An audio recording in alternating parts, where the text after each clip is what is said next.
ఇంటికి మనీ వేయడానికి వెళ్తున్నాను. ఎందుకంటే హోమ్ లోన్ ఉన్నది. ప్రతి నెల 3వ తారీఖున కట్ అవుతుంది.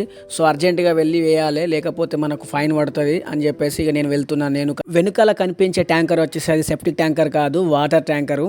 ఇక్కడ వాటర్ అయిపోతే వెంటనే కాల్ చేస్తే అలా వస్తుంది. ఎందుకంటే మనకి ఇండియాలో వాటర్ ఎక్కువ ఉంటుంది, మనకు అవసరం లేదు. ఇక్కడైతే వాటర్ తక్కువ ఉంటుంది కనుక వాటర్ ట్యాంకర్కి కాల్ చేయాల్సిందే. అంబులెన్స్ ఎలా వస్తాయి ఇక్కడ అలా వస్తాయి వెంటనే. అలాగే చూడండి ఇక్కడ చికెన్ గ్రిల్ ఎలా చేస్తున్నారు. సో కోయేటి మతంలో ఇలాంటివి చాలా ఫేమస్. అలాంటి ఫుడ్ ఎక్కువ ప్రిఫరెన్స్ చేస్తారు. కాబట్టి చికెన్ వాళ్ళ గ్రిల్ చేసి దాంట్లో రొట్టెలు పెట్టుకొని తింటారు. కోయేటి వాళ్ళకి ఇక్కడ అందరికీ ఇది ఫేమస్ ఫుడ్.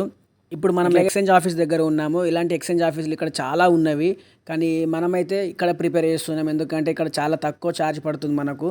ఎలా అంటే మనం డబ్బులు ఇంటికి మనం మనీ పంపించినప్పుడు ఇక్కడ కమిషన్ తీసుకుంటారు. ప్రతి ఎక్స్చేంజ్లో అయితే దినార్ రూపాయి తీసుకుంటారు, ఇక్కడ అయితే 750 పిల్స్ తీసుకుంటారు. సో మేము రెగ్యులర్గా ఇదే ఎక్స్చేంజ్కి వచ్చి మేము డబ్బులు పంపిస్తాము.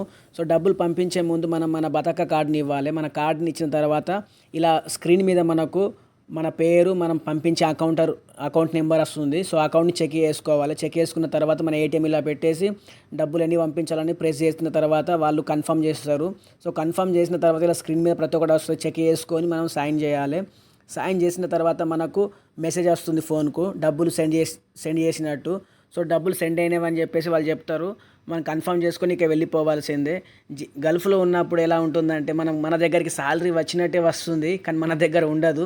చుట్టం లెక్క వచ్చి వెళ్ళిపోతుంది అంతే. నిమిషంలో మనకి ఇంటికి పంపించాల్సిందే. సో ఇక డబ్బులు పంపించేసి నేను కాసేపు బయలుదేరినాము.